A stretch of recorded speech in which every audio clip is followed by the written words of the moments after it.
얼굴뼈에서 이렇게 빨간 라인들이 텐트의 기둥 같은 역할을 한다라고 말씀을 드렸죠. 그리고 피부가 이렇게 텐트의 기둥에 걸쳐져 있는 거다라고 이제 개념적으로 설명을 드렸어요. 그러면 각각의 뼈 위치가 이 눈뼈 위쪽에서는 옆으로 흐르는 걸 막아주는 거죠. 그 다음에 이 안쪽에, 안화 안쪽부터 이 피리폼 쪽에, 이쪽에는 이쪽에 볼이 처지는 걸 막는 거고, 이쪽 버트리스도 마찬가지로 여기 살이 이쪽으로 꺼지는 걸 막는 거고, 또 요 입 쪽에 있는 뼈도 입술이 계속 이렇게 찢어지지 않게, 뒤로 늘어지지 않게 잡아주는 거란 말이에요. 다 텐트의 뼈대 같은 역할이에요. 요 그림을 한번 제가 그려봤어요. 그래서 만약에 까만색 요거를 그냥 뼈라고 생각하고요. 파란색을 골막이라고 생각해 보자고요. 그 다음에 빨간색이 안면 유지인대라고 생각을 하고, 초록색이 스마스라고 생각하고, 주황색이 피부라고 생각을 해보면요. 만약에 이 상태에서 우리가 뼈만 줄였다. 아무런 박린이 이런 거 없이 내가 요 뼈만 어떻게 쇽 빼냈다고 생각해서 이렇게 만들었다고 생각해 보세요. 그러면 전반적으로 얘들은 다 뼈에 붙으려고 내려오겠죠. 그러면서 약간 위치가 바뀔 거고, 중력 방향이 있으니까는 이렇게 대각선으로 있던 애들이 조금 옆으로 흐르는 느낌이 들 거고, 결과적으로는 여기서 이렇게 불룩한 모습이 되는 게 일반적이 될 거예요.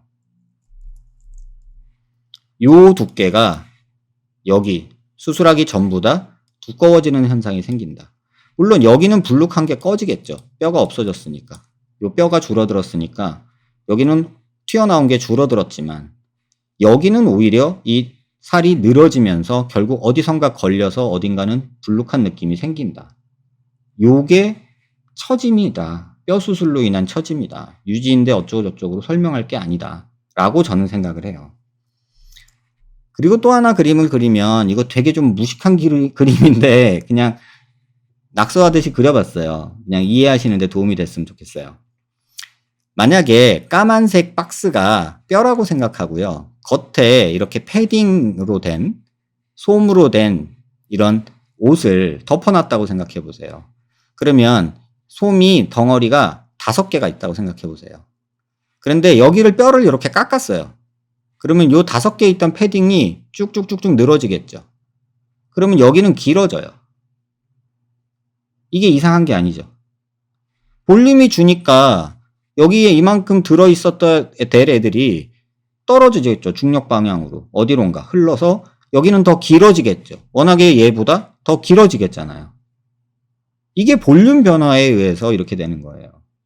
얘네들은 그대로 형태를 빵빵하게 들어있어서 유지한다는 가정하에 길이도 유지를 하겠죠. 그러면 뼈가 줄어들면 길이가 길어지죠. 얘보다 훨씬 길어지잖아요. 이게 처짐이에요. 윤곽 수술로 인한 처짐. 나이 들어서 처지는 거랑은 다른. 근데 조금 더 다르게 생각해 보면, 만약에 이렇게 자잘한 경량 패딩이 아니라 이렇게 K2 이런 거 경량 패딩은 줄이 얇잖아요. 패딩 줄이. 근데 애기들 노스페이스 두꺼운 거 있었잖아요. 이만큼씩 들어있던 거. 아무튼 그렇게 이렇게 솜주머니가 크다고 생각해봐요.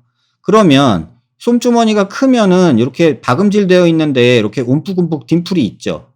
이게 우리가 있는 정상적인 주름이란 말이에요.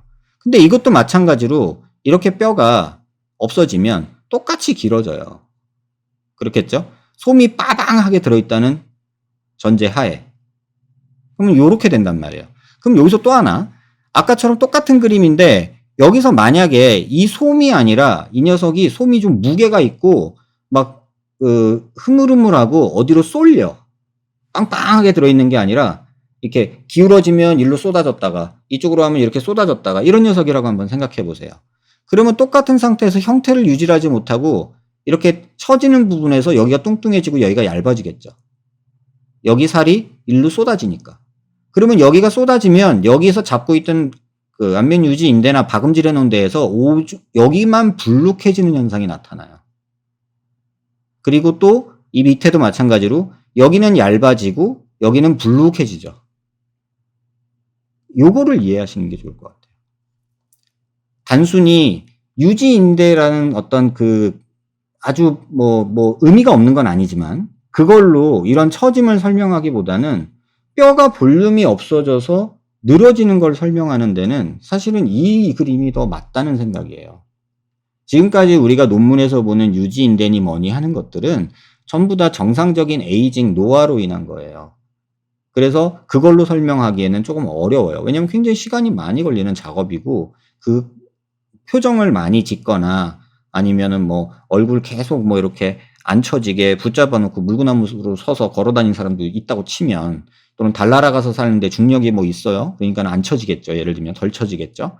그런 변화를 말하기보다는 우리는 절대적으로 윤곽수수로 바뀌는 거는 처짐이 확 생기는 게 아니라 볼륨이 줄어버리는 거란 말이에요. 그럼 볼륨이 줄어버리면서 생기는 늘어짐이란 말이에요. 그거를 우리는 처짐이라고 얘기를 한단 말이에요. 나이 들어서 생기는 처짐하고는 메커니즘이 전혀 다르다는 얘기죠.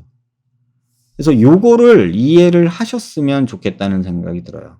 그래서 이렇게 우리 살은 우리 패딩 잠바처럼 솜이 아니라서 이렇게 빵빵하게 들어가 있지 않아요. 지방은 꽤나 무게가 있어서 밑으로 처질 때 이렇게 밑에가 불룩해지고 위에가 얇아지는 현상이 또 생겨요.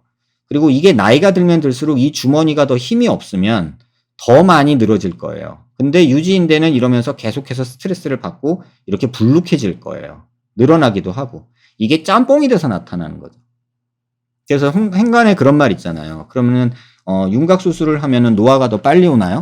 그러면 그 답에 대해서는 저는 그렇게 말씀드려요. 노화가 왜 빨리 와요? 노화는 시간이 만들어내는 현상인데 수술은 단지 볼륨이 줄어들어서 겉에 싸고 있는 녀석들이 어디론가 가야 되니까 만들어지는 모습인 거예요. 그래서 이렇게 이해하셔야지 이걸 유지인대로 백날 설명해봤자 전혀 딴 그림이 된다는 거예요. 그래서 이 부분을 꼭 기억하십사 하고 오늘은 말씀을 드리고요. 사실 드리고 싶은 얘기는 오늘 드리고 싶은 얘기는 여기까지고요. 사실은 이제 논문 제가 한 40편을 주말 동안에 봤는데 거기에 보면 이제 눈 밑 고랑에 대한 얘기, 팔자 주름에 대한 얘기 그런 얘기들이 또 따로따로 있어요. 근데 그 얘기들은 사실은 정상적인 노화랑 그 다음에 또 하나는 선천적으로 워낙에 주름이 있는 분들이 있어요. 그러니까 흔히 말하는 우리 보조개 있죠. 보조개. 보조개도 해부학적으로는 뭐라고 표현하냐면 얼굴 근육의 비정상적 피부의 접착 부착이라고 표현을 해요. 영어로는 aberration insertion이라는 뭐 이런 단어를 쓰는데 아무튼 이거 기형이에요. 쉽게 말하면. 보조개라는 게. 근데 그런 것처럼 우리 눈 밑에 이 눈 밑 고랑도 젊어서부터 있는 사람들도 있어요. 그리고 또 나이들보다 훨씬 더 빨리 오는 사람이 있고 그 다음에 피부 탄력 문제도 무시할 수 없어요. 피부 탄력 문제도 중요해요. 아까 이 그림에서 만약에 여기 싸고 있는 주머니가 아주 빠방하게 꽉 공처럼 만드는 탄력이 있다 그러면은요 이런 식의 늘어짐이 생기지 않아요. 하지만 이게 주머니처럼 꽉 잡고 있는 탄력이 없다면 지금처럼 늘어지겠죠. 이 그림은 탄력이 있잖아요. 또는 안에 있는 구성물이 지방이 아주 빵빵하게 있던가. 그래서 아주 살 많이 찐 사람들, 진짜 얼굴이 터질 것 같이 땅땅한 사람들은요 오히려 처짐이 안 와요. 그래서 환자분들이 또 묻죠. 뚱뚱한 사람, 살찐 사람이 처짐이 더 와요? 마른 사람이 처짐이 더 와요? 이 정답이 없어요. 왜냐면 빵빵한데 진짜 애기들 보면 볼이 터질 것 같잖아요. 근데 그렇게 빵빵한 애들은 처짐이 안 와요. 근데 얇은데 탄력이 있게 짱짱하게 있는 사람이 있고 얇은데 흐물흐물하게 쭉쭉 늘어지는 사람이 있잖아요. 그런 사람은 또 처짐이 오죠. 그러니까 그거를 절대적으로 뭐다 말할 수가 없어요. 왜? 이 패딩 잠바에 또는 물주머니, 지방주머니를 싸고 있는 막의 탄력도 두께 이런 것도 중요하고 또 여 겉에 싸고 있는 피부의 탄력 이런 것도 중요하죠. 그래서 이런 것들이 컨비네이션을 이루지만 여러분들이 윤곽수술 후 볼 처졌다라고 말하는 거에 대해서 가장 깊게 생각해야 될 거는 이 컨셉이 오히려 그 위에 말했던 수많은 유지인대 어쩌고보다 더 중요하지 않을까 그렇게 생각이 돼요.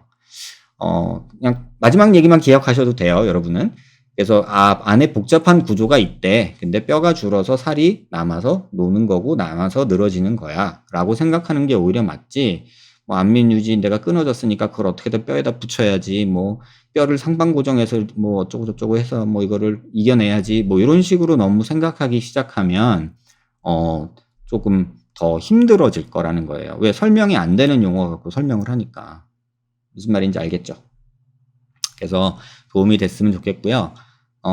오늘 얘기는 간단하게 이 정도까지 끝낼게요. 그리고 항상 일요일 날 저녁에는 이렇게 여러분들하고 궁금할 내용 또는 뭐 인터넷상에서 논란이 되고 있는 내용에 대해서 약간 좀 문헌적인 배경하고 제가 의사를 하면서 경험했던 내용을 좀 갖고 있는 제 생각이랑 조금 믹스해서 설명을 드리려고 해요.